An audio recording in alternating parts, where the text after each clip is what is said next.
Work life balance இதை பற்றி already Narayana Murthy cofounder of Infosys சொல்லிட்டாரு. என்னென்னா, இப்போ நம்ம இந்தியா வந்து சைனான்ற ஒரு சூப்பர் பவர் கூட வந்து போட்டி போட்டுருக்கோம். அதனால் நம்ம 70 ஹவர் ஒரு வாரத்துக்கு ஒர்க் பண்ணோம், ஆல்மோஸ்ட் சனிக்கிழமை வரைக்கும் அப்படின்னு அவர் சொல்லியிருக்காரு அவரோட ஸ்டேட்மெண்ட்டில். எல்என்டியோட சிஇஓ மிஸ்டர் சுப்பிரமணியம் என்ன சொல்கிறாருன்னா, சனிக்கிழமை மட்டும் ஒர்க் பண்ணால் போதாது, நம்ம சண்டேவும் ஒர்க் பண்ணோம், அதாவது 90 ஹவர் ஒரு வாரத்துக்கு ஒர்க் பண்ணோன்றாரு.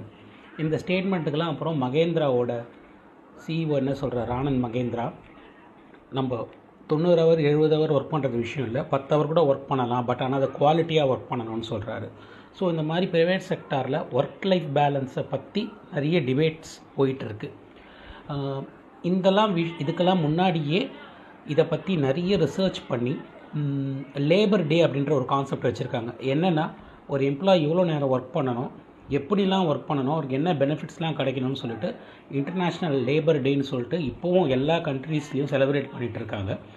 இங்கே நான் வந்து லேபருக்கு ஃபேவராகவோ இல்லை கார்ப்பரேட்டுக்கு ஃபேவராகவோ இந்த பிஓவிலாம் ரெடி பண்ணலை. ஜஸ்ட் இந்த மாதிரி ஒரு இஷ்யூ போயிட்டுருக்குன்றத நான் மற்றவங்க கூட ஷேர் பண்ணணுன்ற மாதிரி நினச்சேன். ஸோ உங்களோட பாயிண்ட் இதில் என்னவாக இருக்கும் இதை பற்றி அப்படின்னு நீங்கள் என்ன நினைக்கிறீங்கன்றதை திங்க் பண்ணி பாருங்கள். இது ரிலேட்டடாக உங்களுக்கு என்ன விஷயம் தெரிஞ்சதுன்னா எங்களோட ஷேர் பண்ணுங்கள். தேங்க்யூ.